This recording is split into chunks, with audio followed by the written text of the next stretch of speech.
Hello everyone, and welcome back to another episode of Speedrun Insider.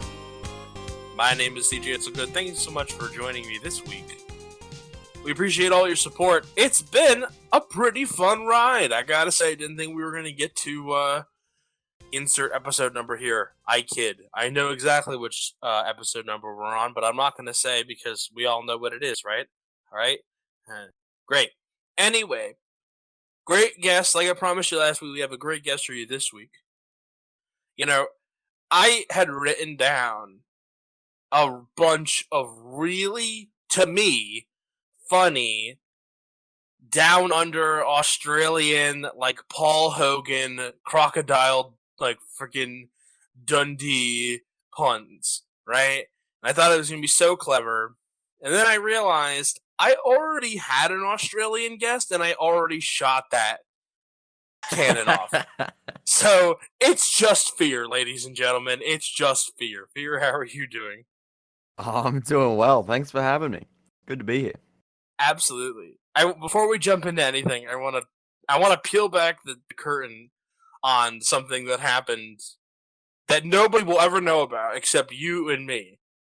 That happened during the Speed Duck video. Yep. So so the process is that I cut the whole video. I make the whole video, just me. Cece records the voiceover. Oh no, I know where this is going. And we put in just video, right? So it's video and voiceover. And the reason we do that is because then you go back and you time the music to the story beats that you want. However, in very certain places, like a montage that you know is going to have a song, or like a visual introduction of somebody, you have like a song that you have in your head, and you're like, okay, I'm going to lay this down so people get the tone. And so, like, the first cut of any video has like the intro song laid in, the one of like the montages, and then like usually one or two other things I think would be really funny. And so something I thought would be hilarious, because one of the original notes that came back, and it wasn't from FeaR, but one of the notes came back was, you need to visually introduce FeaR. So I said, okay, I'll introduce him. So I went to your YouTube and I found you telling a story. And I don't remember, it was like the Minecraft story. I don't care about the story. But, and you said something so perfect at the beginning of it. It's like, you didn't know you needed to see this much of me, which is amazing. And so I'm like, what can I put here? What can I lay in that would be so hilarious? That would be so perfect for this visual introduction that I just put in as like a note. And I found some on the on our music licensing service. I found someone playing the didgeridoo. And so it was just like, that's my didgeridoo sound.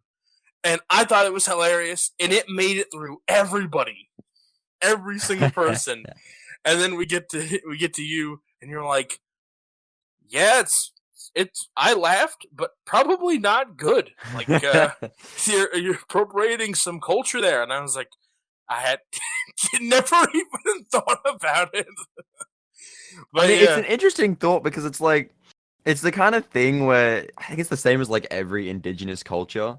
It's always, the people growing up in the country where they are, where obviously they've gone through the education of like, their culture and talking about it. So it's like the same as if I'd probably flip the roles, and I would very easily accidentally appropriate probably African American culture, without even realizing it. I think it's just the same sort of thing there. It's like they're very big on image and like all that kind of thing. So simply having someone like an actual Aboriginal playing, the didgeridoo to them, it's like almost remembering them, and almost like basically their belief is it stops them from going to the afterlife, simply having that recording there, which is quite interesting. And I was just like, that's, I mean, people probably wouldn't care, but I was like, yeah, it may flag it, That's amazing. I didn't know anything about that.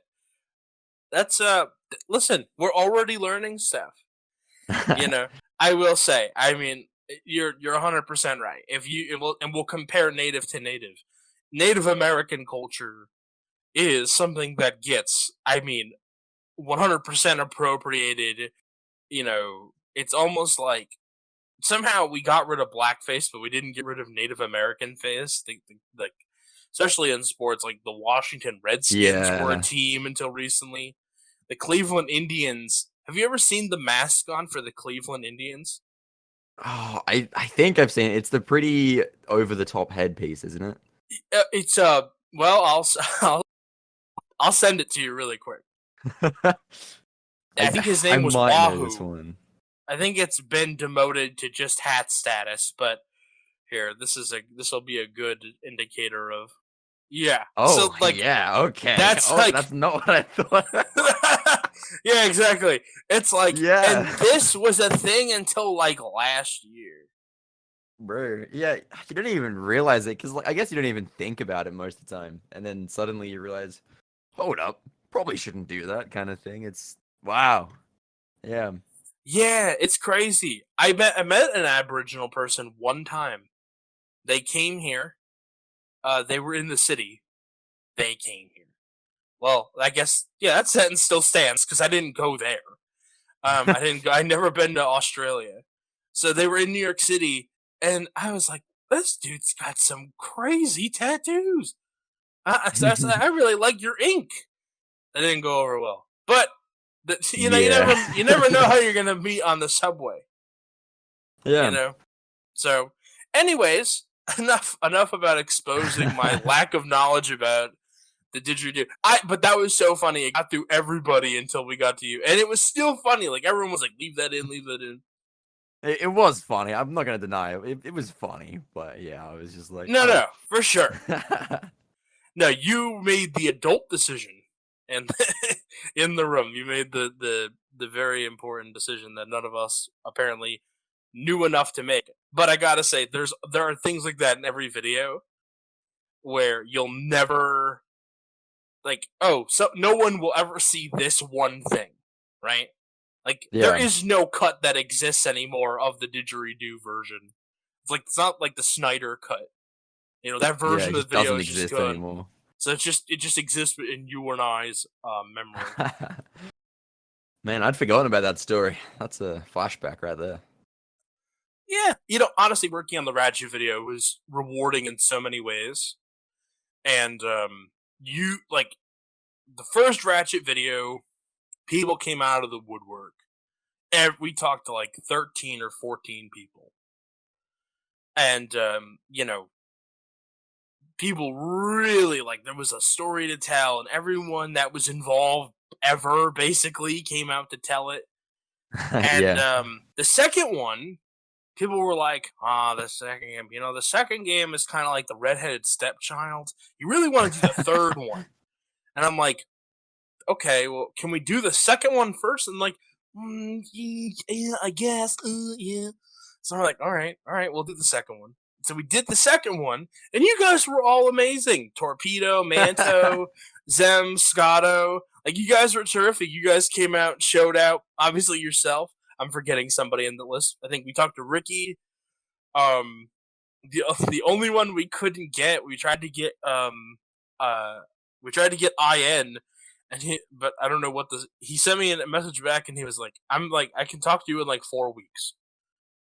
Yeah, he's a busy guy. I'm like, are you out in the brush? He had to hike back.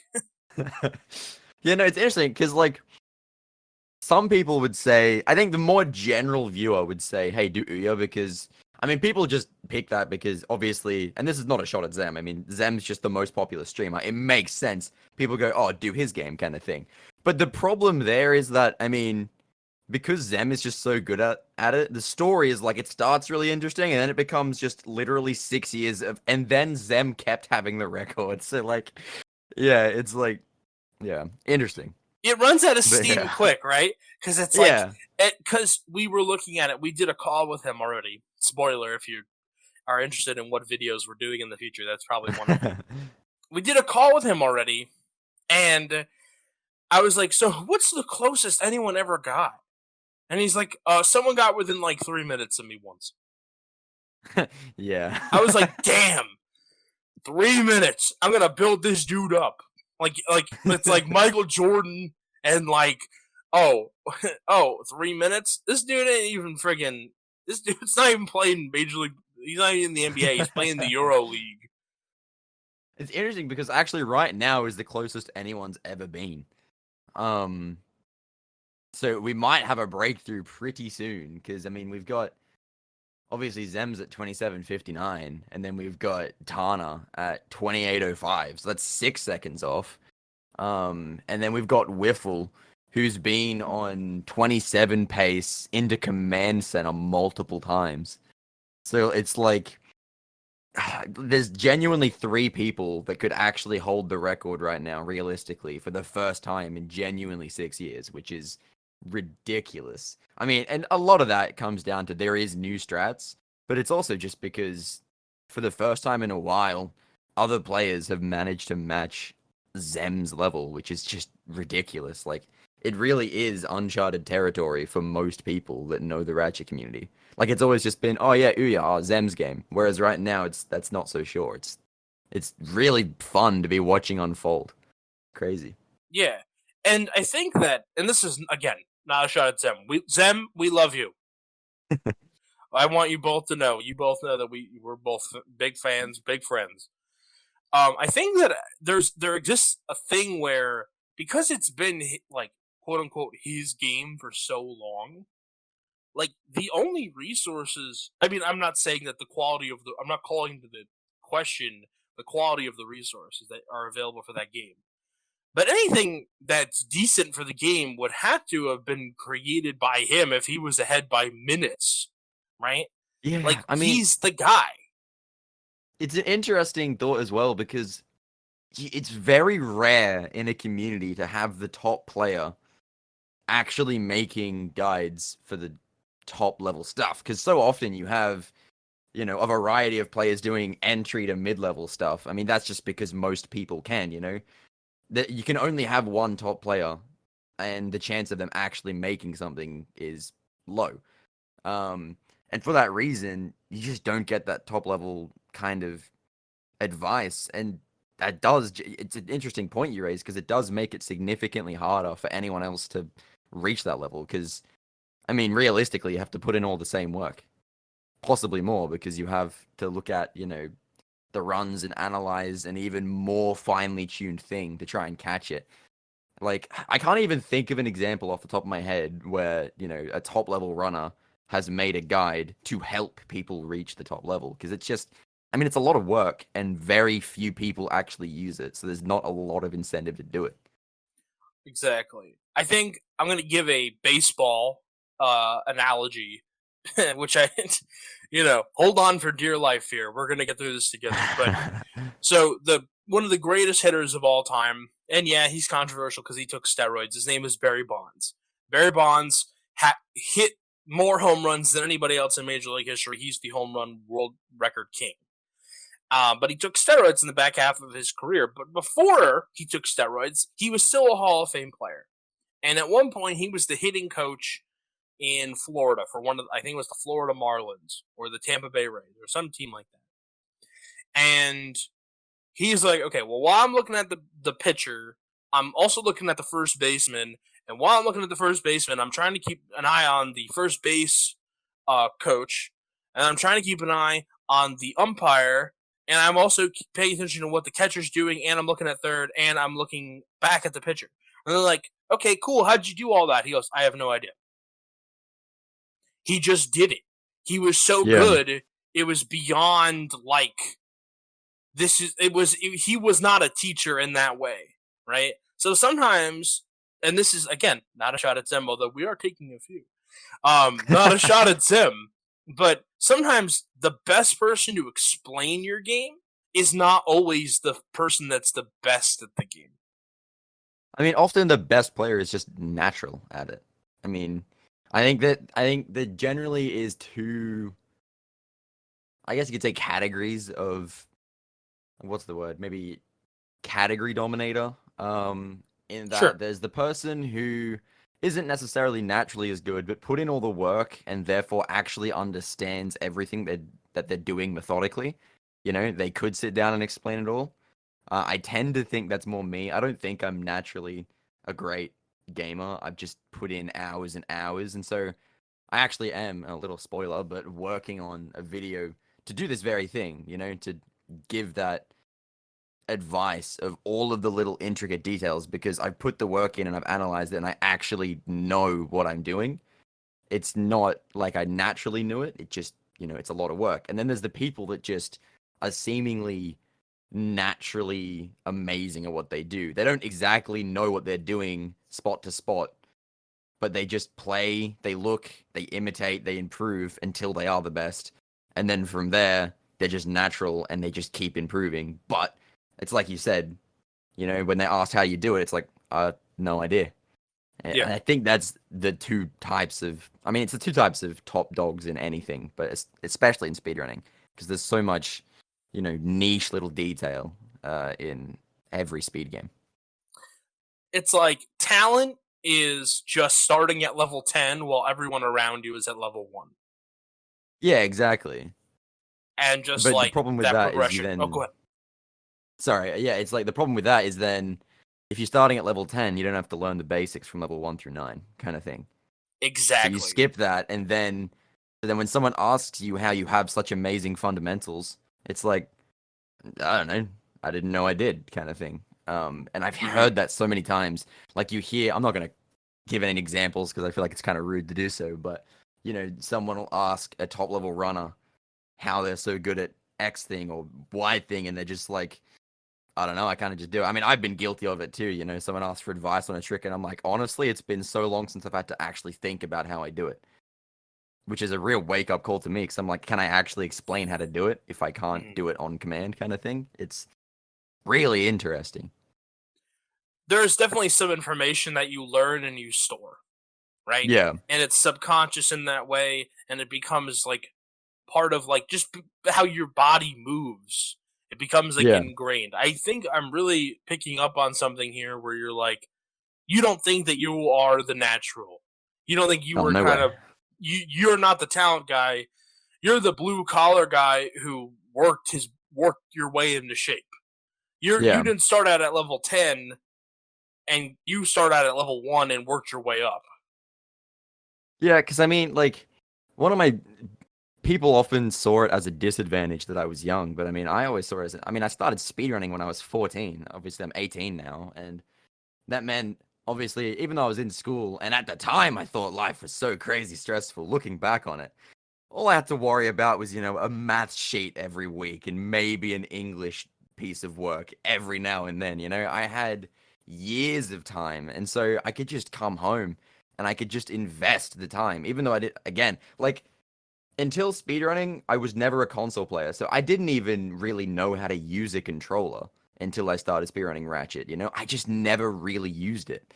And so not only was I learning how to play the game, but I was putting hours and hours into learning how to use a controller, I was looking at videos on how to use claw grip, for example, and now I can do claw grip casually kind of thing. It's like, the fact that I was young meant that I had just more time than everyone else, quite simply. And then I used that time, and I'd sacrificed potentially other things I could have been doing. I look back on it and I wonder if it was a mistake, because, I would say no to games with friends every now and then because, I'm practicing kind of thing. And obviously the results show for that. But yeah, it was just pure investment of time over 4 years to get where I am. And I never really naturally was good at it.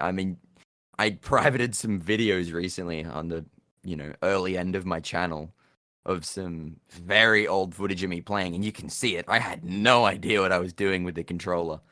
And so obviously it's the nature versus nurture debate, and it has been for centuries. But yeah, and obviously both help. But yeah, I think it tends to be back to the idea of, when teaching somebody else, I think the person that had to put the work in generally is better at teaching it because they actually know what they did rather than just naturally good. That's not to say, they're better people or anything. It's just that, if you have to figure it out, then you know how to help someone else figure it out. Right. I find this too with people that who ascend so fast, they never learn the backups. Yeah. And then you're like, well, why do I need to know the backup if it's slower? Because, okay, you might save a run, whatever. They're not worried about that. The thing that I always think when it comes back to it is racing. And we don't do as much racing and speedrunning as we used to. But Snap in particular has done quite a bit. And one of the things, we did 2 tournaments actually. And one of the things that I always brought up was one of the guys was so good. He just shot up the leaderboard instantly. Like he went from being like last, like actually like pretty, like his first attempt was like unrecorded last, but then he's the world record holder in like the span of a year, right? Like he Yeah. got good that fast. And when he would do races, it's like, what do I do if I don't get enough points here? It's like, well, the backup is this, or this is the next best picture you can get, right? How do you like, but the only way that I know that is because I suck.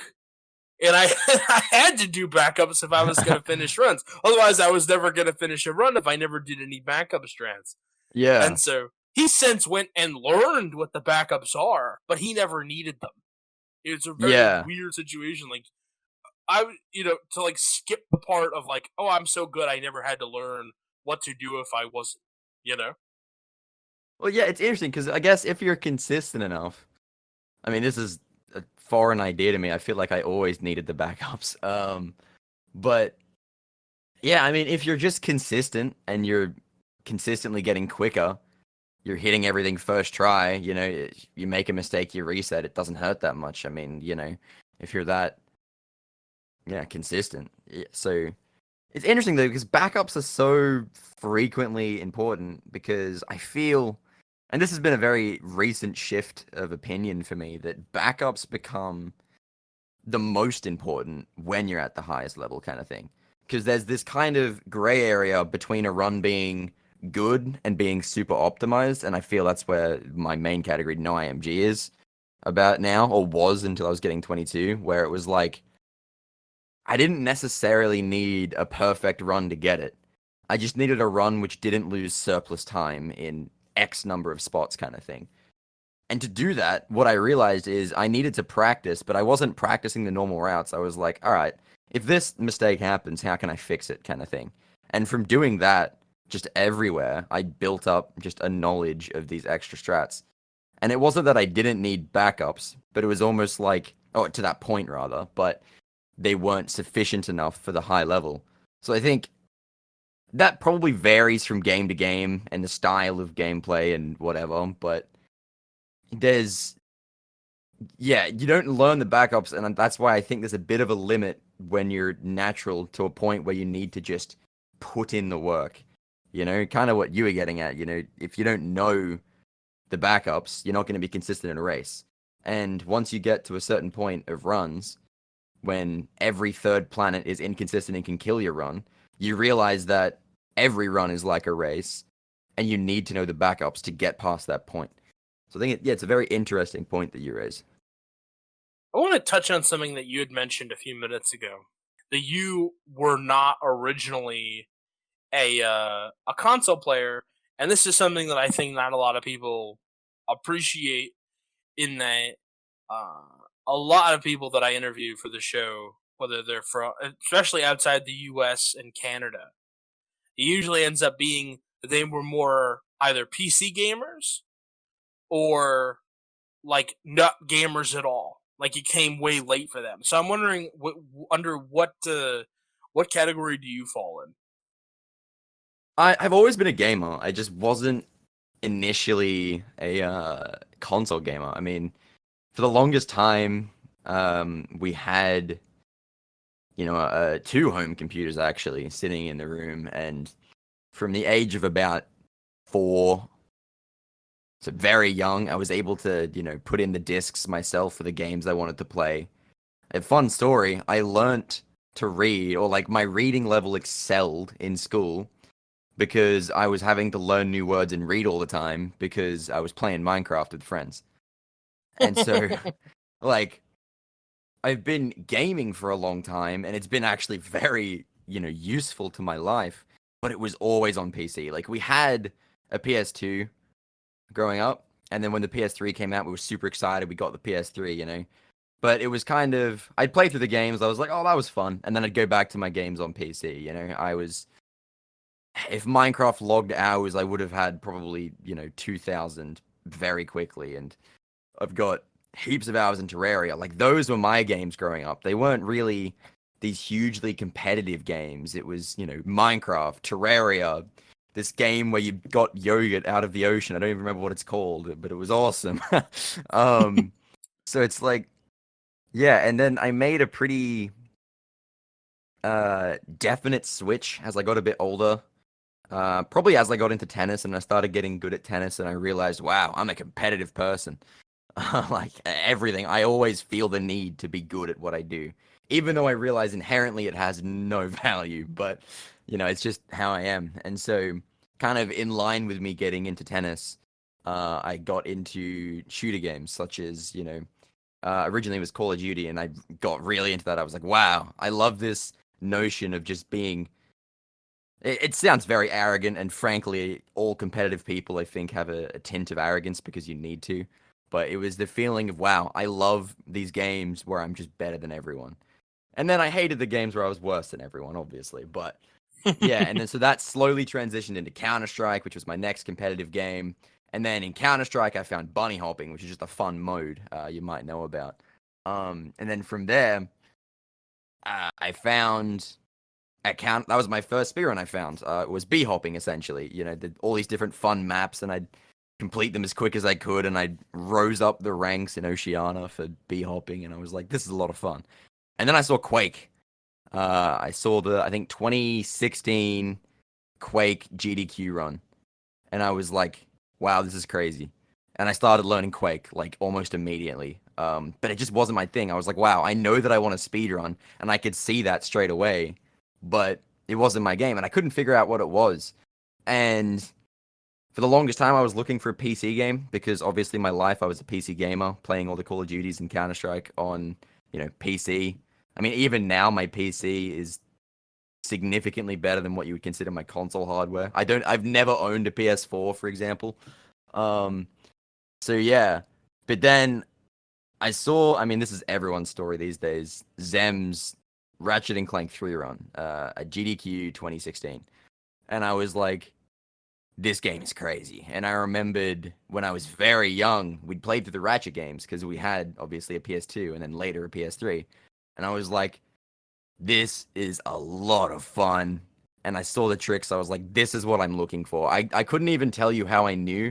I just knew. And even though I barely knew how to hold a controller, by this point, because I'd been a competitive PC gamer, I probably hadn't really touched a controller much in the past 6 years or so before that point.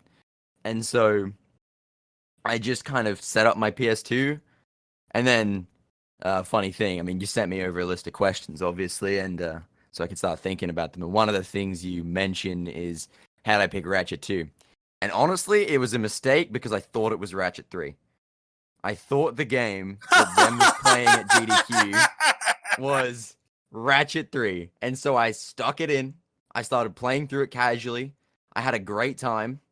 And by the time I got about halfway through, I realized this isn't Ratchet 3, but I didn't care. By that point, I was already sold. I was like, this game is so much fun. And from there, I looked at some Ratchet 2 speedruns. I was like, this is really cool. And I just started learning straight away. Like, I remember me and I had a friend over, and we were both playing through the game casually together, swapping control every planet kind of thing, having a good time. And then, he went home the next day, and I kept playing. And then I was learning some tricks. 2 days later, I was timing myself to get halfway through the game. Not quickly, it was taking me 40 minutes to get, what now takes me 9 minutes kind of thing. And but I was just instantly hooked. And from there, I wasn't good on a controller, but I started learning how to use one. Until now, where I honestly, the interesting thing is you might think after all these years, after picking up speedrunning, which is obviously competitive on a controller, I'd know how to use a controller, but honestly, I don't. I've learned how to use it specifically for Ratchet 2, so, I can use claw grips and whatever, and for Ratchet and Clank in general, I think I would extend that too. But for example, when I go and play a shooter on a controller, I have no control over it. I have no idea what I'm doing. So like, I almost think the fact that they kind of very nichely bring it back, the fact that I was not natively good on a controller probably helped me in speedrunning because again, it was another element where I had to put in all the work. I had to learn how to use a controller. I had to learn what a claw grip was. I had to learn how to be pushing 4 buttons at once with my pointer finger kind of thing, you know? And the fact that I learned that meant that I learned it specifically for Ratchet and Clank. And that is the only spot where I can use it. Like, I'm not even good at multiplayer Ratchet 3 because it's a different style kind of thing. So it is just the very specific use I have learned. And I honestly think that's the only reason, or one of the few reasons that it was good. So to kind of bring it back to your question, I was always a PC gamer. Probably always will be inherently. I just prefer it. Still do. But the game I wanted to play, because that's what I chose a game, not a play style. The game I wanted to play is obviously only a PlayStation game, and I went, whatever, I'll learn it. And that's really the whole story. There's a few things that you touched on in there that I want to come back to really quick. The first is that you said that you play tennis, and we have a friend, CC and I have a friend, his name is Adventure Potato, and he is very protective of his identity. Takes his name very seriously. He doesn't tell people his name. He doesn't really show people what he looks like. He doesn't take pictures of himself. And we finally saw a picture of him, and it was like, yo, you're a pretty handsome looking guy. And then one day you were streaming and you had your webcam on, and I'm like, am I watching Potato? Because you look nearly identical. And then when you said that you played tennis, so did he. So I'm like, he's your antipode. That's kind of cool. I know, right? I need to meet this guy. You need to meet Potato. Words I never thought I would say. But the other thing that I realized is you're like, oh, Minecraft helped me learn how to read. And I'm like, Minecraft? Minecraft? I was like, yeah. Yeah. Then it reminded me that I'm 10 years older than you are. And I was in high school. I was a senior in high school when I played Minecraft for the first time. And you're sitting there like, oh yes, nether brick. I'm gonna work this into I'm gonna work this into my social studies paper later. I mean, it's like it wasn't even that. It was just like as simple as the fact that for young children, it's interesting because I'm very interested in the education of young children because I'm also a tennis coach of early development kids. So like 5-6-year-olds. Early, barely can hand-eye coordination kind of thing, and I help them. And one of the things that they need to do is just do it a lot, whether it's reading or tennis or writing, whatever it is. They need to just do it a lot. Doesn't really matter the context. They just need to do it. And it was the same thing here. My reading level was average through like kindergarten, year 1 kind of thing, and then year 2, when Minecraft started to take off and we were playing, online survival factions, good time with all my friends. The fact that I just needed to be reading chat. I mean, it was not the context the teachers wanted. It wasn't, Little Red Riding Hood or whatever, but it was still reading. And from there, my reading level just shot up because I was just playing and reading all the time. And it's like, as you say, I was very young at the time. So the games that you might consider, oh yeah, they were a good part of my, my high school growing up, I was like, no, they were teaching me how to read, or they were teaching me hand-eye coordination kind of thing, which is again, one of the benefits, I'm young kind of thing. I don't remember the first time I played Ratchet, despite many people asking, because I was too young kind of thing. Like it's always been a part of me, and because of that, it's probably always will be. So yeah. Conversely, one of my first games was Super Dodgeball for the NES. So I'll go ahead and put that little date on myself. No, I think it's really interesting to touch on the early childhood education thing. One of the things that kids don't like in general, and this is it's antithetical. But you know, like the children's show voice, it's like, "Hey kids, Yeah, we're gonna yeah, learn typical about voice. numbers," right? And they kids don't like it when you talk down to them. They can Yeah, tell when you're pandering to them, and for the most part, they don't respond above a certain age. Like it works when that you literally have to talk to a child like that to get their attention. But at the point when they can give their attention to anything, it stops being an effective method. And so the kids that excel are the ones that consume the content that is just either not made for kids because it doesn't pander to them, or the children's content that doesn't talk down to them. Like that's why yeah, Sesame Street is such a big hit. It doesn't talk down to kids in the same way. Or like you're talking about reading, I am a huge Simpsons fan, and I remember like I would be reading.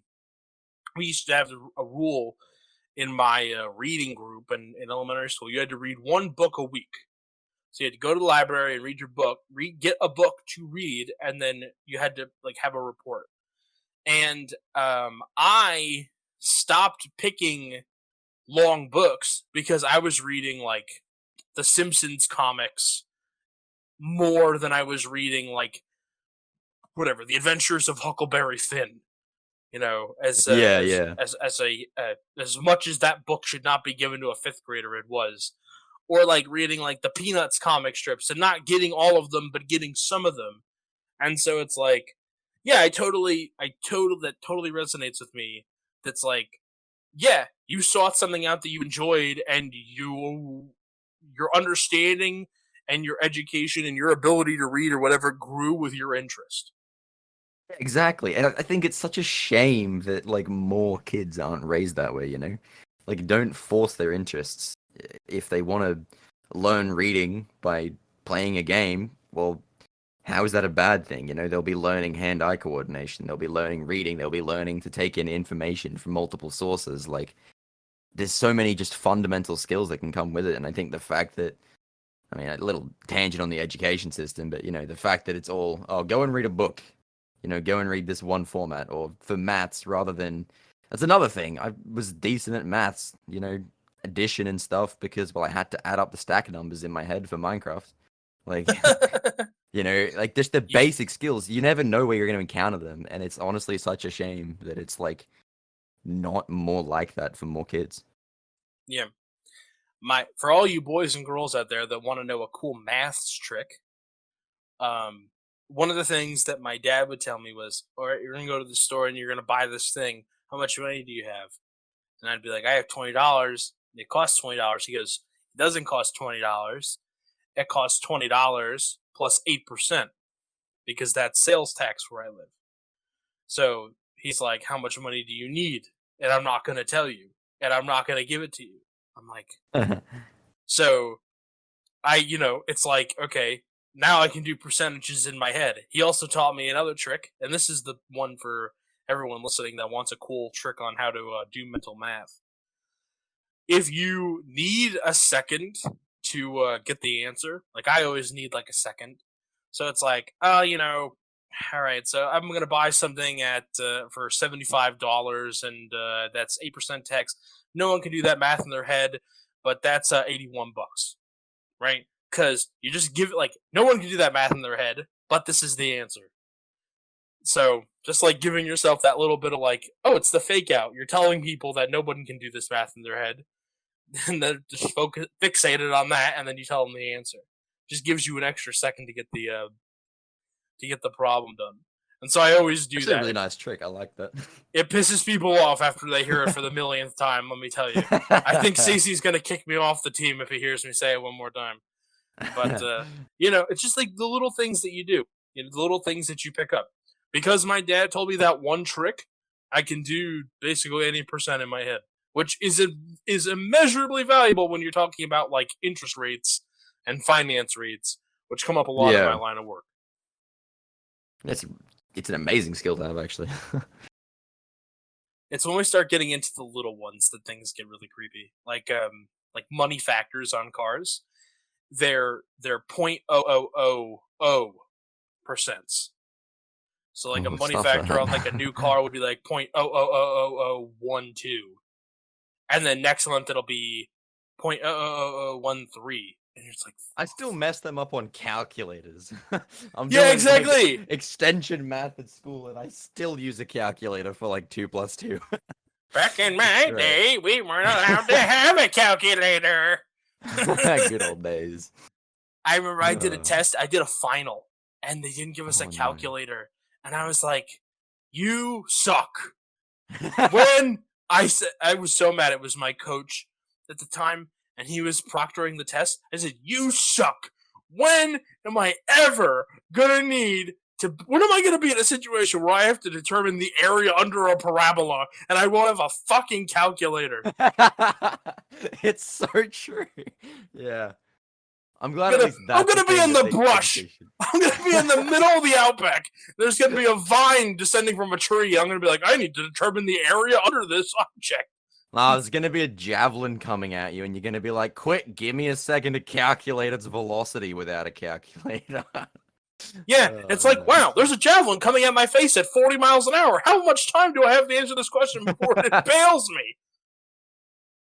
Oh, yeah. Good times. Yeah, great times. You know, I really am just having a lot of fun talking with you, so I've thrown the questions out a little bit. You've been a good sport and answered some of them. You know, I wanted to ask you about, you said you got the wrong game by mistake, right? You wanted to play the game that you saw Zem play, you got Going Commando, or it's called something else. Locked and loaded. Locked and loaded, because all of the Ratchet games in the US are super suggestive. Well, it's interesting because some of them still are here, you know? It's still up your arsenal for Ratchet 3 here. It's just, for whatever reason, Ratchet 2, oh no, Going Commando's not allowed. Well, yeah. I'll tell you what, I don't know much about the Australians, but y'all have the market cornered on arse.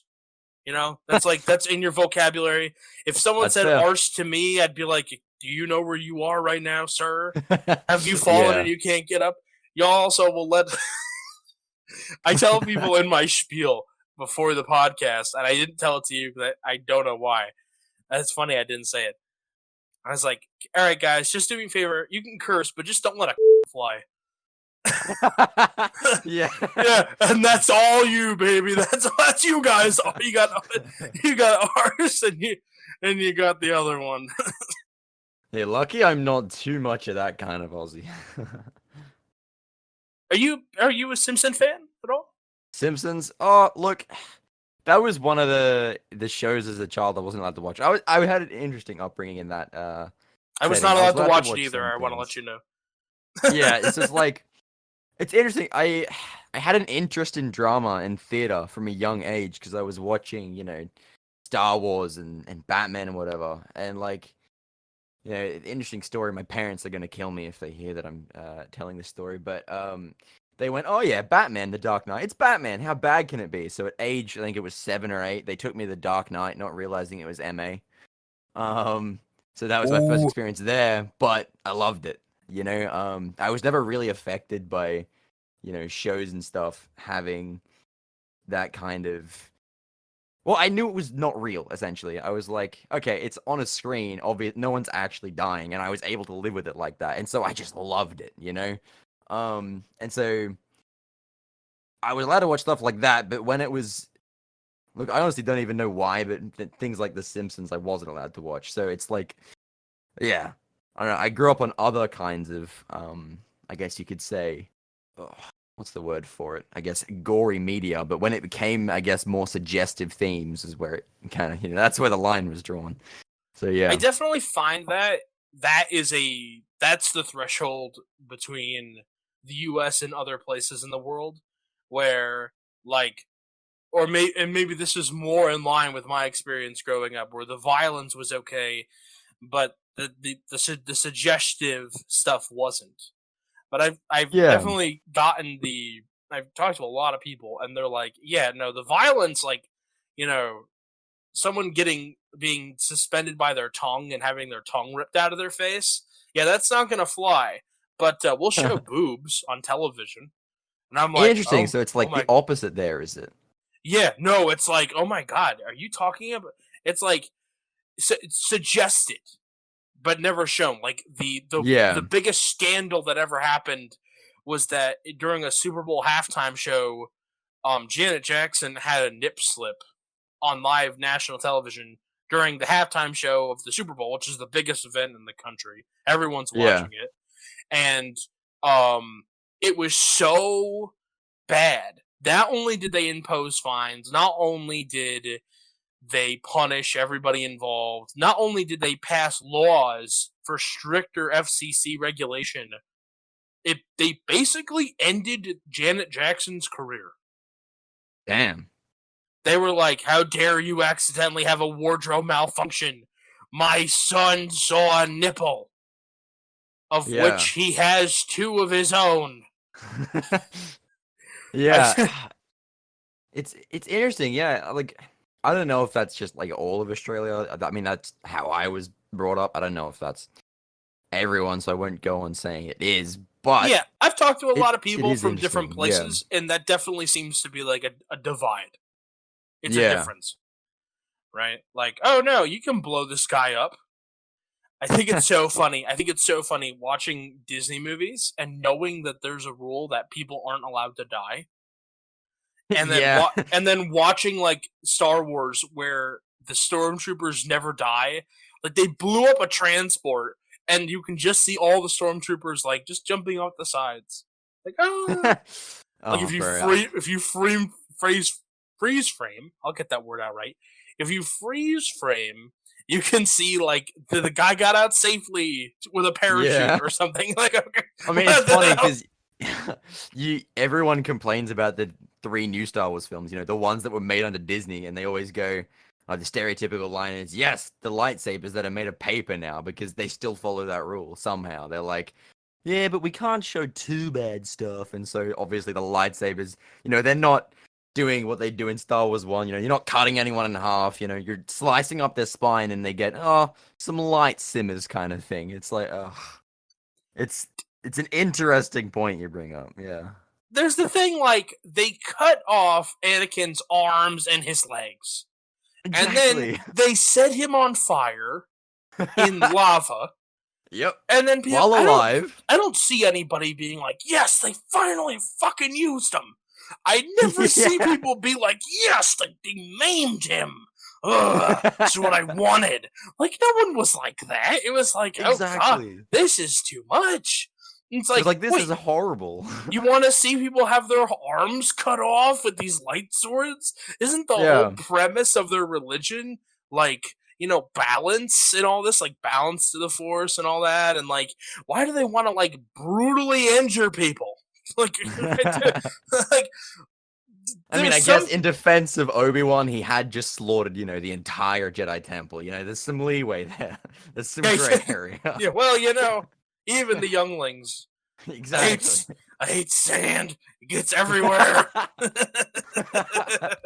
Oh, no. Yeah. No, Man, I am great at taking discussions off topic. We've got so far off topic, we're on to better topics. Exactly.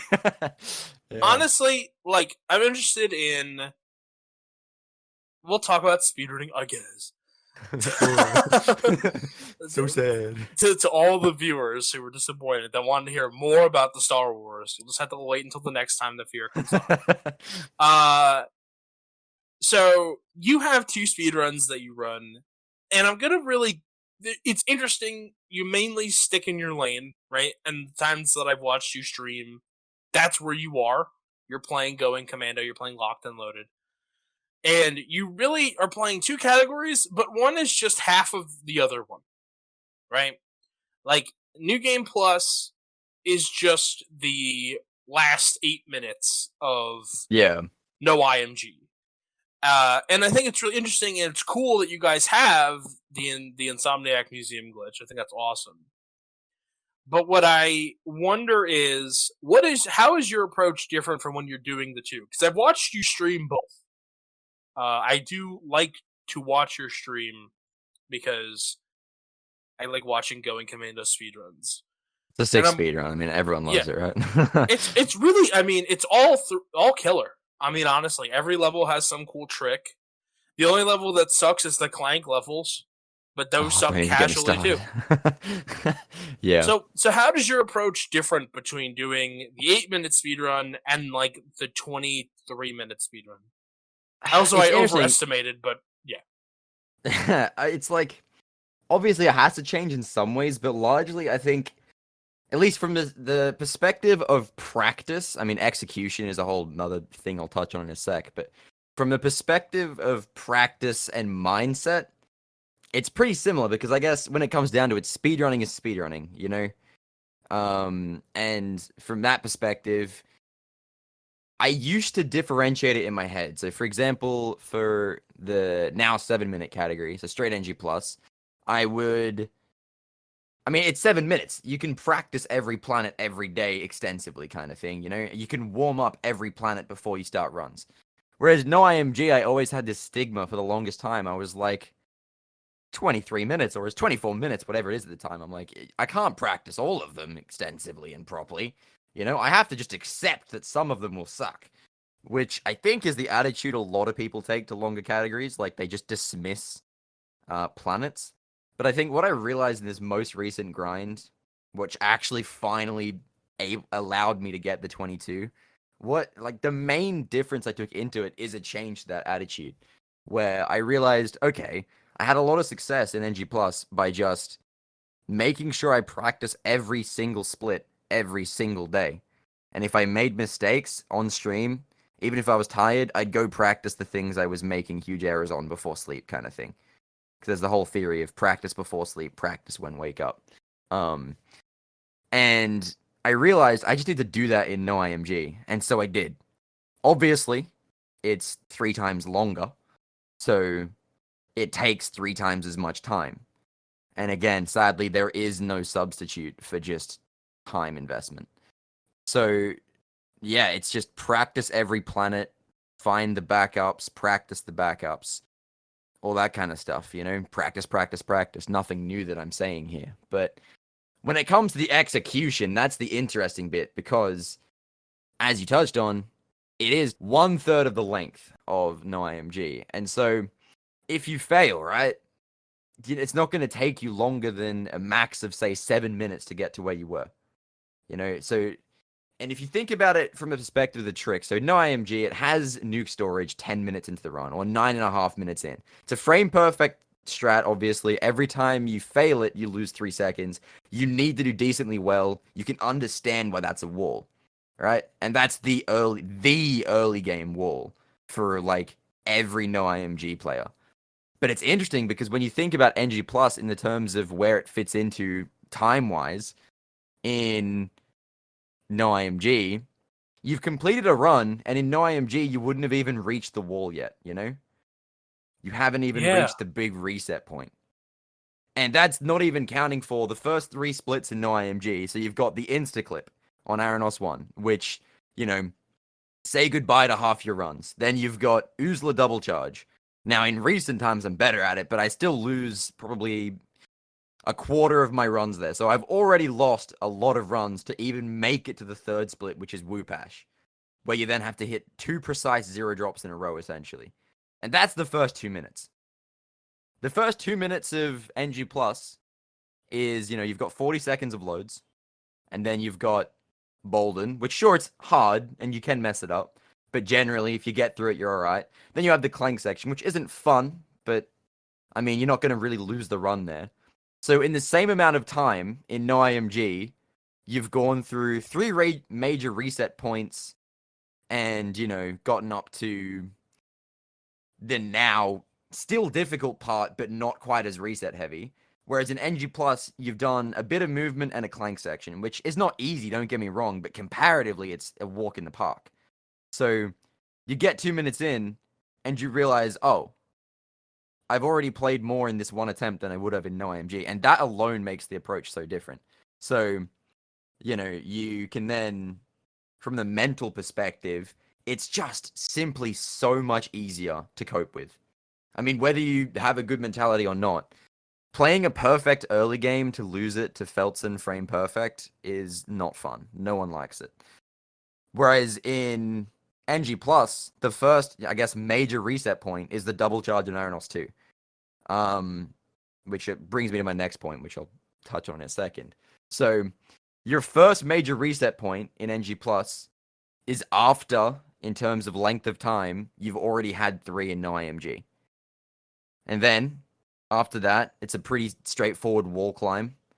And by the time you've done Gorn, and none of these splits are easy, I'm kind of, obviously I'm undervaluing how difficult they are. But I mean, respectively, I would rather do Gorn than I would do, for example, Jamming Array. It's easier. I would rather do the Aranos wall climb than the respective same time thing, which is, again, Jamming Array. So if you think of another wall point, 4 minutes through the run, where are you in no IMG? You've finished Jamming Array, hopefully, if you even manage to get there, because that's a 4th reset point. Whereas in NG Plus, you've had one major reset point, you've probably gotten through, and you've reached, Snivelac. So, I mean, I think you're probably kind of getting the idea of it's short, and the first few splits are not the same difficulty, and so it's just easier, quite simply. Not just because of length, but just because the respective time frame is just easier, so you get more runs to Snivelac. And then, of course, Snivelac in NG Plus is more of a wall than Feltzen is in no IMG, probably.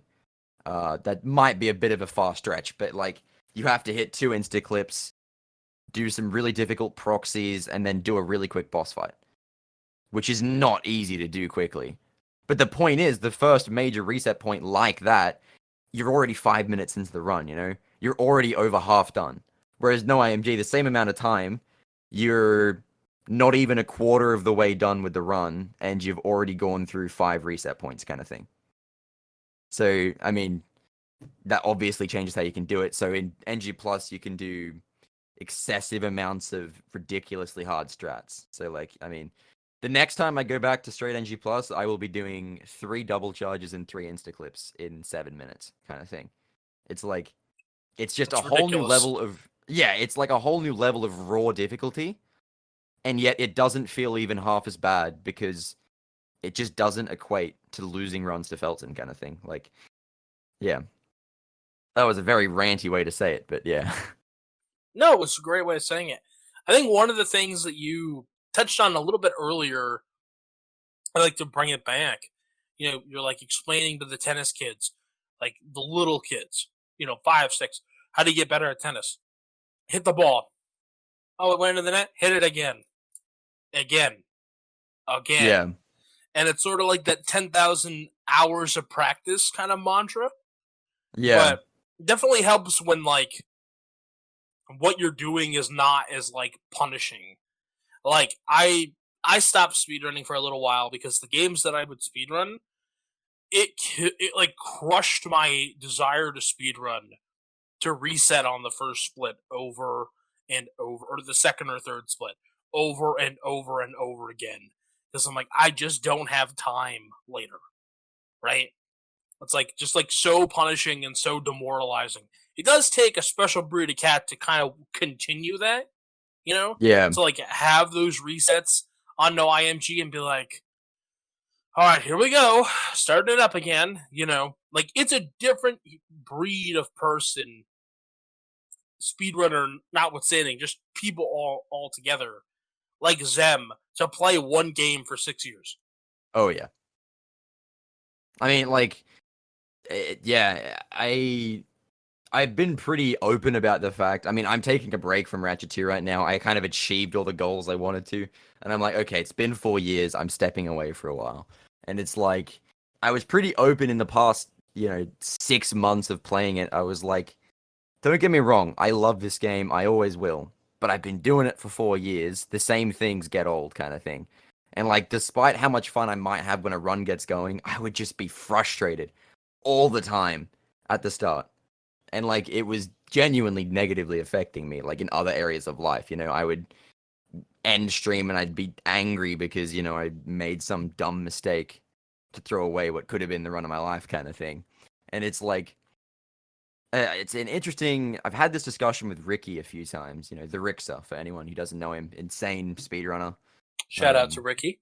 Yeah, shout out to Ricky. And we had this discussion. It's there's almost a level where it goes beyond like good mindset and it just becomes an obsession. Like I really do think that most good speedrunners reach a point where they don't necessarily love doing it as much as they once did, but they're obsessed. They're driven. They've got a certain level of just drive, I guess you could call it. They need to achieve. Most people are like, "Oh, I want to achieve this goal." But like I can speak for myself when I say in the 22 grind it reached a point where I needed to. I couldn't move on to another game and be happy if I didn't successfully get that time kind of thing. So it moves beyond just being a good mindset and being so much more. Like it's honestly unhealthy, and like obviously that's why so many speedrunners take a break, because I think you reach a level of obsession which is unhealthy. It's not just, for example, tennis practice, it's not hitting a forehand 100 times, 1,000 times, it's hitting a forehand except none of them work 1,000 times, you hit 1,000 into the net in a row kind of thing. Well, now you're just describing my tennis practice. Yeah, it's and it does reach a point where, yeah, I mean, the kind of person that does it, as you were touching on in terms of, a different kind of person to do it, it's the people that I think get obsessive. And that's not necessarily a critique. I mean, it's just the kind of personality. It's the same. Most competitive people, I would argue, have that kind of obsession, I mean, you hear any professional athlete getting frustrated on the field, My example would be, any tennis player that breaks a racket. There is that frustration. They're not having a good time kind of thing. But there's just that obsession, that drive to just keep going and just the need to achieve. Like that's the distinction I'm trying to make, I think. It's you reach a point where you don't want to get the time, you need to get the time. And so you just put everything in that you can to get there. I do think one of the things that I don't know if it turns people away from speedrunning or they get into it and they realize like this isn't for me kind of thing. I don't know what it is, but it's a reason that they don't continue. And it's because everything is harder than it looks. Yeah. Everything looks easy. If you're really good at something, you make it look easy. You're doing tricks, which with everything laid out in front of me, I could not replicate. I think CC tried to learn going commando speedrun. He wanted to learn NG+, and he couldn't do it. Yeah. Like, with the resources available, he was like, I have no idea what the hell I'm doing wrong, right? And he'll come back to it someday. But like, I don't have that for speedrunning. I don't have that experience. I'm not dominant in a game. My interest in it is like building things up in other areas, content creation, interviews and stuff.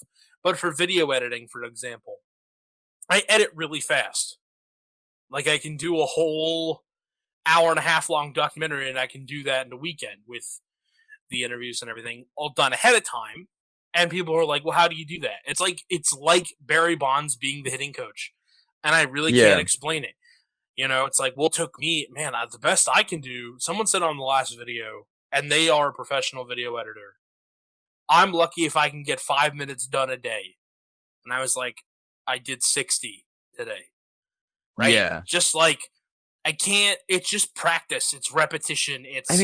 I'm going to hit this pothole tomorrow. Right? Yeah. So it's the little swerve. It's, if I don't do this, I'm going to have this problem. If I do this ahead of time, I don't have to worry about it. Or just like do it like this. I've tried giving video editing lessons to people that have asked, and I'm flattered that they asked, like really and hopefully and truthfully. And I did my best. But at some point they're like, yeah, but how do you know to do that? I'm like, well, I've made thousands of videos. And you kind of just know. Yeah, you just know. I mean, if you spent 10,000 hours speedrunning, the answer is you learned. You did it over and over again. And the things that are like, that couldn't be answered with a Yahoo Answers page, I guess I'm showing my age there too. You couldn't go to the GeoCities and look up how to do something in Adobe CS4. But, it's like you just had to figure it out, And then like, this is what works for me. This is my process. everyone has to have their own process. You know, like I can't tell you how I edit and then expect you to edit that way because that might not edit for you. One of the things that really turns people off to the way that I do video editing is I take breaks. Yeah. I learned a thing. It was a book I read about how to read multiple books at one time, and it explained a system of, all right, read this book for 20 minutes, then put it down and do something else for 20 minutes, then pick up another book for 20 minutes. And if you do that and you're able to do that in a rhythm, and you're like, you have to cram, you have to read these books, you can do that and read in record time. You could blaze through, 2 huge books that you're supposed to read in record time because you're giving yourself that 20 minutes. And so after every, I call it 5 lines, but after every, 2 minutes of edited video, I take an hour break. Yeah. And I still get all that time done. Like, it still gets done. It's just like, all right, now I'm going to go do something else for an hour. It's a concentrated burst. I've heard of similar, kind of... I mean, all of the science, everyone for years has been saying, you got to take breaks if you want to be fully productive. And it's like, that sounds like a pretty similar thing. And it's a really interesting parallel, because I remember you were like, when the Speed Docs video was being made, I remember reading in the chat, you were like, yeah, so I'll start editing this weekend. I was like, oh, I was thinking to myself, cool, it'll be ready in a month or a month and a half or whatever. And then on Monday or whatever it was, you're like, yeah, so the video's done. I'm like, what? I'm like, you edited an hour and a half in, what, a weekend? And I guess it's like the same as how people feel looking at professional athletes. Like, it's that same kind of impression where you're like, how do they do that so impressively, kind of thing? And I guess it's the same as speedrunning, You look at any top speedrun, you're like, how do they do that? And the answer is, it's difficult. It's years of practice. It's everything you don't see. It's you having all of this time because you're 14 and the only thing that you have to do on Friday night is play Minecraft. Not to put you on blast. Just to, exactly. That's exactly for the right. callback. I did not realize how much time I had as a high school kid until I finished.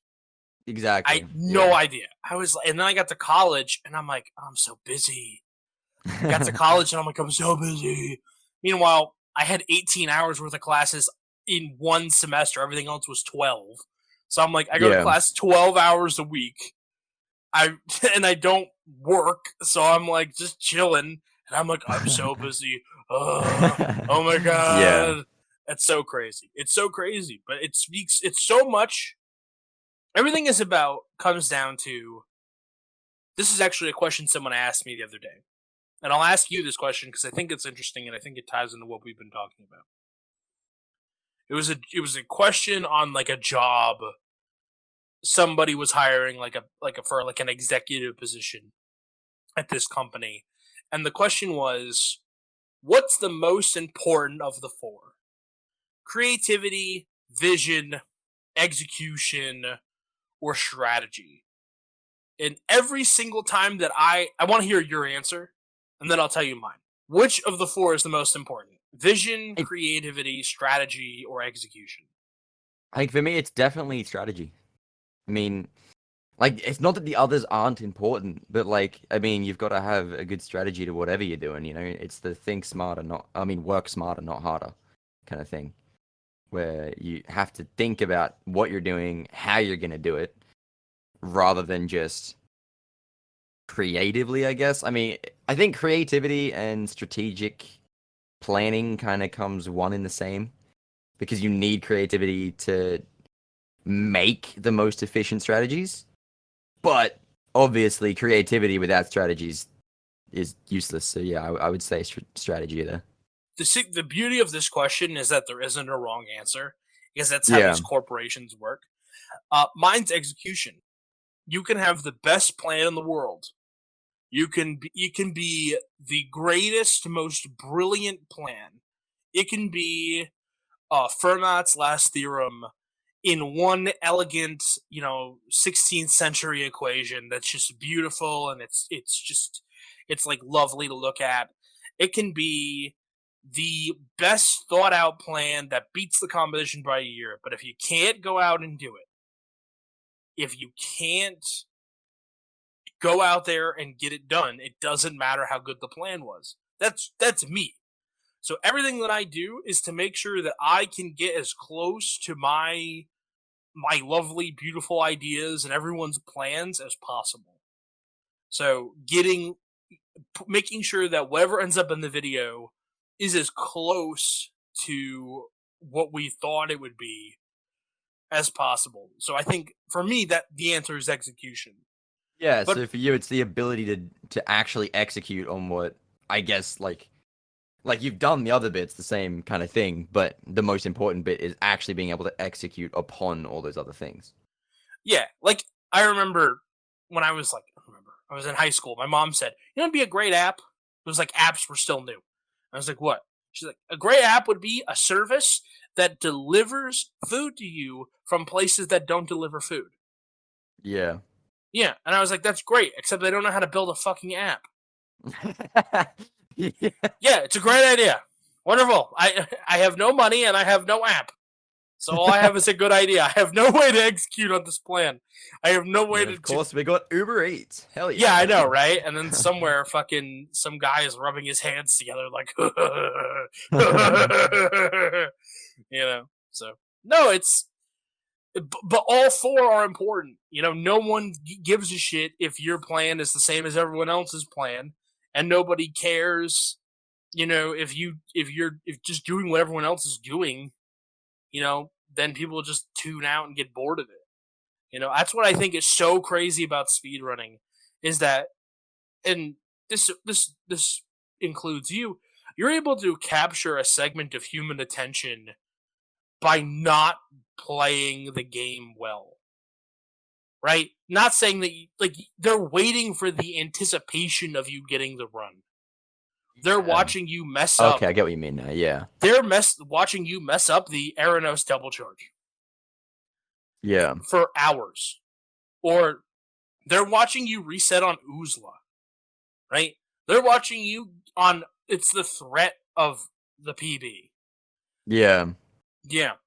And you're able to capture a segment of the population. People have every movie and book and story and song ever created instantaneously available to them, legally or otherwise, at the stroke of a single key, and they're watching you.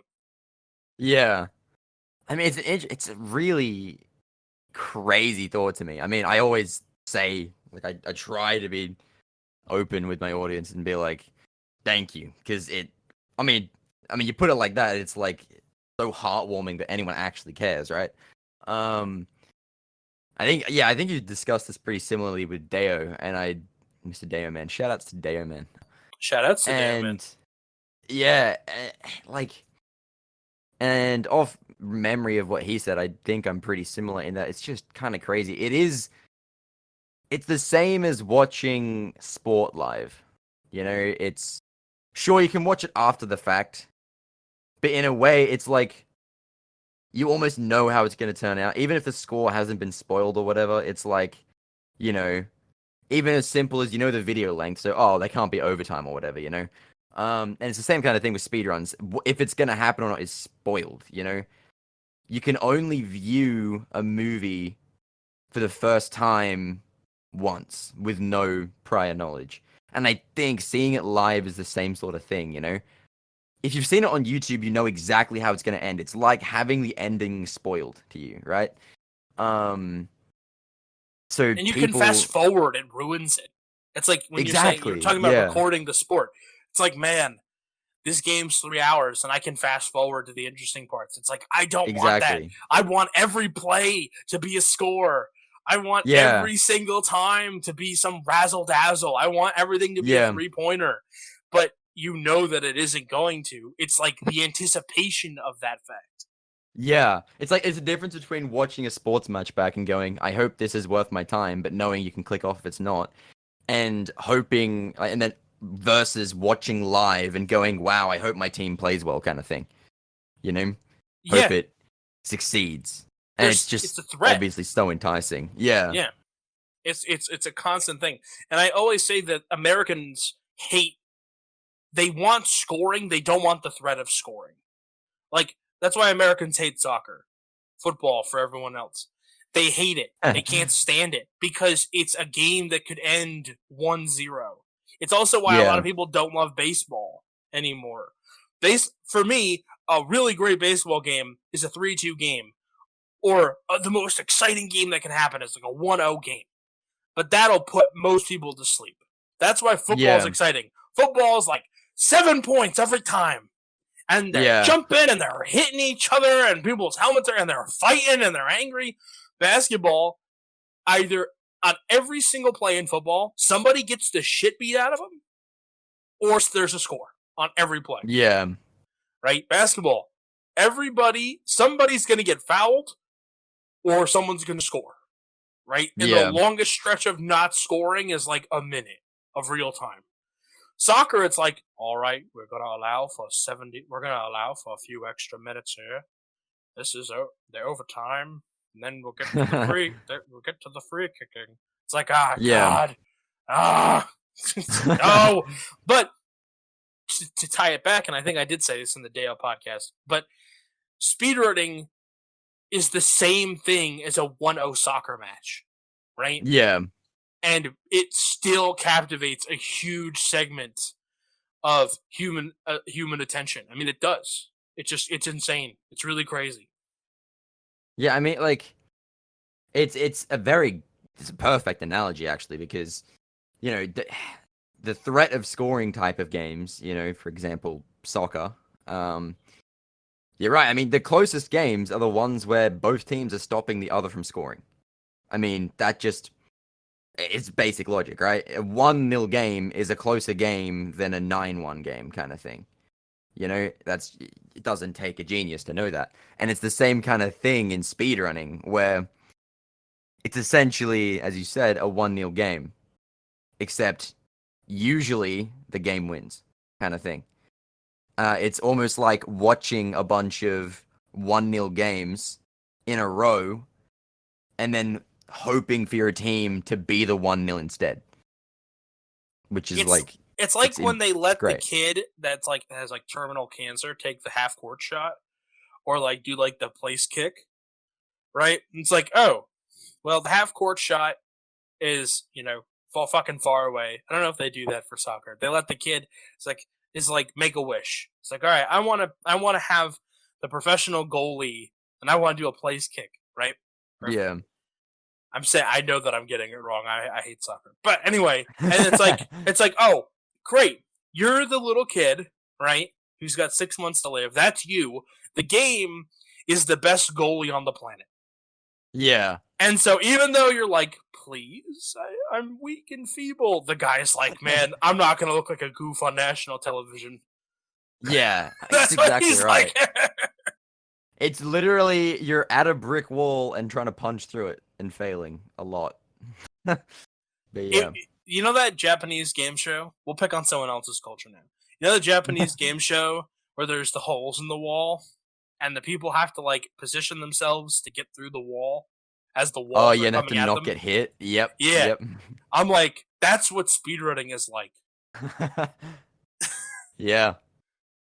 Yeah, I got nothing to add to that. That's just the perfect analogy. It's just getting hit over and over. It hurts, man. You definitely put a lot of time into it, for sure. Don't remind me. Look, I think how you were mentioning a barrier for speedrunners, and like the point of which you cross over that point where it becomes diminishing returns and it's extreme amount of effort for not much. And because I remember I read that last night and I was like, yeah, that's an interesting topic. Because it's so true. I mean, sure, you spend, okay, so for example, start of the 22 grind, right? The record at the time was 23:45. I went, 22 is probably possible, right? Or rather, I knew that a low 23 was possible. I got it to a 23:31 pretty easily. Not much effort went into that, right? And then from there, a few more time saves were found. I'm like, yes, 22, right? And so, in a few weeks, I went, PB again. I tied the 23:31, then 23:28. No, not 2328. And yeah, I spent a bit getting to 2331, right? And that was not that much effort. And then similarly, towards the end of that not much effort, it went same day, 2328, then 2308, right?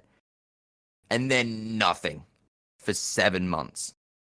Like, it's just this wall that people reach. It's all mental. That's the other thing. I think it is pretty much all mental for most people, but it's just this interesting. That's when most people give up, right? Because they're close, but they don't want to put in an extra 100 hours to shave off 8 seconds. They don't want to put in another 6 months to actually close out the time. And I think that's really what differentiates the people that become really good and the people that stay pretty good but not quite there, Yeah, They're not quite reaching it, but yeah. No, you're right. The people that like make that next step. The thing that I always think about is that before the X Games, I don't remember what year it was. It was a skate. There was Tony Hawk was in the X Games, and he wanted to do a 900, which is a turn, which is 2 360s and a 180. So basically, doing 2.5 rotations in the air and landing it. Yeah. And there are a bunch of people that are practicing the 900 and they never got it. Ever. They never did it. They never did it in practice. They practiced and they never got it. Tony Hawk goes in the X Games. He goes for the 900. And he lands the first ever 900 during the X Games. Right? Yeah. Immediately after, like the next day, everybody started doing the 900. You needed that first person to, literally fall on their ass over and over again and go through the brick wall and forever. And then once that mental barrier was taken down of, okay, it is possible. Someone else has shown me it's possible to do it. Everybody started doing it. Right? Yeah. I think the next 900 was the next day. I could be misremembering that story. But just so soon after, right? Like, yeah, it's crazy. It's like all these people that could have done it and none of them did. He does it first. And then everybody else is like, okay, this is how you do it. So to your credit, there's points in speedrunning where it's like, okay, I'm the world record holder. I have a 2308. I know that a 22 is possible. There's nobody else. It's just me. And it's just me and my thoughts. And my thoughts are telling me it's possible, but there's something tethering you back to the idea that it's possible. Maybe it's possible doubt. with another. It's doubt. You're weighed down by that doubt, but maybe it's like, do I want to invest that? Yeah. The time, right? Because I'm sure at the time you didn't think, oh, I'm not gonna have a big drought. I'm close. Yeah, exactly. Like, you never go into it thinking, oh, this is gonna take me 6 months. I mean, it's come back to bite me. It's a comment which has not aged well. But I remember thinking, I was like, I knew I was good and I knew that I could get 22. And at the time I was confident because I'd just come off getting sub 8. And I was like, 22 won't take me long. Oh boy. Obviously that was a year ago now, essentially. And it definitely did take me a while. And it is just that mental wall, I got the 2308. At the time, my sum of best was what, 2220 something, Like, I was playing with the strats I was using within like 50 seconds of sum of best, right? Like, it was crazy. And then over the next 6 months, we changed a rule or two. We found 5 seconds of time save on no tack. We had some late game time saves I could throw in if I needed to. We found to borrow double charge. Like, there were things I could do to just make more work. And yet it just didn't happen, And then after, a month, 2 months of that just consistently not happening, it turns from being, yeah, I'm going to get this 22 into, is this actually possible? And it's a mental battle again, and you just get in your own head. You're like, can this happen? I know I've talked to Zem about him getting the 27. I know he was in a similar spot. He knew it was possible, and yet there was this creeping doubt. And every day of not getting it makes you doubt it more. Same thing I think you'd probably ask if you asked Deo Man or if you're asked Franz in Rack 1, you know, like it's just even though the time save is there, your skill is there, it's just a whole other thing to actually do it. And I think that's where a lot of, as I touched on before, the kind of negative emotions start to stew. And then you start to do it out of obsession rather than, you know, actual love for it anymore. Because, I mean, how do you not get obsessed about something when you've already invested 2 months in failing, right? Yeah, it's I mean, like at that point, you're already committed. It's the sunk cost fallacy. It's like, I'm Yeah, already in too deep. I can't walk away. exactly. You know? It's like, the only way to dig my way out of this hole is to keep going further. Yeah. It's like if you stop after 6 months, it's like, well, I wasted 6 months. If you go for 7 and you get it after 7, the 7 months was well spent, right? And it's like so easy to just flick that. Yeah, it is. It is. It's a weird thing where I think that, you know, people don't appreciate the mentality that might go into it. And it kind of like in a vacuum, right, to someone who doesn't speedrun, this conversation makes no sense, right? Yeah. If you heard this conversation and you don't speedrun, you're like, well, okay, well, you know, what is that mentality and everything? It's like it's the same thing as just like you're stuck, you know? Mm. And flooring it, like you're stuck in the mud. And your instinct is to hit the gas because you think you're going to drive your way out of it and you're not. And so you have to figure something else out. And you had, I mean, the best advice that I ever got about speedrunning, I was in a Darbian stream, and he didn't give this explicitly to me, but he just said this out loud. Every run that you do is either going to be world record or it isn't. And I'm Yep. like, yeah, you know? And then after that, it's like, I mean, obviously his heart rate jumps up when he's at the end, right? Yeah. But it's like, all right, just do what you have to do. Do what you need to do to get there, and then obviously you're going to naturally get worked up or whatever. But it's like, okay, every run that you do is either going to be the world record or it won't. And if it won't, the next one is either going to be the world record or it won't. Mm. You know? And it's such a hard mentality to reach. I mean, again, unless you've actually speedrun, you have no idea how hard that mentality is. Because, like, sure, in theory, it's easy enough to take a mentality like that in theory, but to actually put it into practice is another thing. Like, okay, you're on your best pace ever halfway through the run. You're gonna not feel nervous, kind of thing. Like, and it takes hell yeah, exactly, so right? much work. Yeah, it's like just don't feel nervous, haha. And I'm like, you ever tried being on pace to beat record by 20 seconds? You know? Ever tried that nerve? And if the answer is no, I don't want to hear it, kind of thing, you know? Like, and that brings up another idea in my head. The interesting thing about often the run that does finally do it, it's never the most promising run. I mean, you know, my biggest example, probably from me, it would be my current record, you know? Sure, it was good. I mean, it was, you know, 22:54 for reference, for those that don't know. And that's good. But I've had 22:42 pace into, you know, the last 10 seconds kind of thing, and then lost it.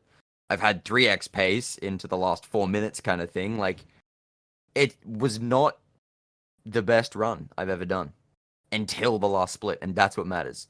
Because the run is not over until you do the last input kind of thing. Yeah. And for that reason, not being nervous until that last input is just not possible. It's just not. I think anyone that says they're not nervous on their record runs is lying. Or the record sucks, to put it bluntly. Right? Because like the barrier wasn't that high. Like if you can just show up and get the record, you know. No, absolutely. I totally understand. It is a thing. I mean, it's a real struggle, and maintaining it and also maintaining perspective, and also, you don't want to lose a run to nerves. That'll hurt more than anything else. Oh yeah. It's like when you lose a run because you're nervous, as opposed to like, all right, this trick's a 50-50, here we go. Okay, it didn't go our way, But yeah, that's why every world record in our videos ends with, that run was okay. That was okay. It's so true. Until the final run, which people actually like. And that's the thing. Unless the run is good enough for someone to actually probably quit on, they're not happy with it.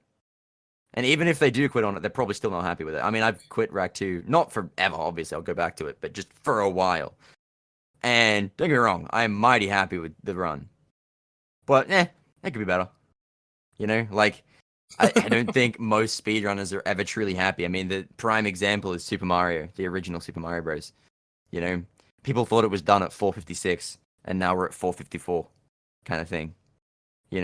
And you want to talk about squeezing the juice out of an orange? I mean, they're getting exactly props at that point. Yeah, like I'm pretty sure the person that got record that 454 is still doing attempts. Trying to beat it. And that, if anything, if the most optimized run in the world, in my opinion, can still go down, so can every other run. That run is as close to a task that a human will ever do. Oh yeah, it's ridiculous.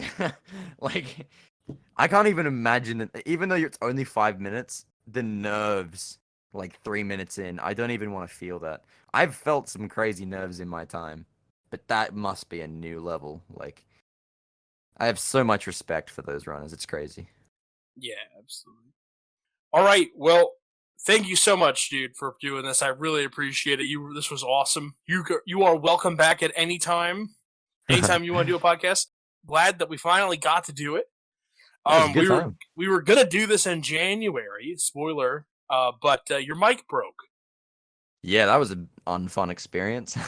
That was an unfun experience. So I'm glad that we finally got to do it. Admittedly, you reached out to me way sooner than January, and we're like, right, I'm ready to go. And I was just super busy at the time, and I was like, I'm with you. Nothing you can do about that, man. Like, you're grinding for the thing. Yeah, I was grinding for something. We all grinded. So yeah. You can follow my guest today. You can follow him on Twitch. That's FeaR, FeAR _SR. Follow them on Twitter. Brand new Twitter. You can get in on the ground floor. That's at FeaR _speedruns. You can go check out all of their runs on speedrun.com. That's speedrun.com/user/FeaR, FeAR. If it helps for anybody listening at home, the R is capitalized in FeaR, which really just makes it FeaR. And if you want to find their YouTube channel, you can find them on YouTube. That's FeaR, FeAR Games. So thank you so much, FeaR, for being a guest on the show. Really appreciate it. Been looking forward to doing this episode for a long time.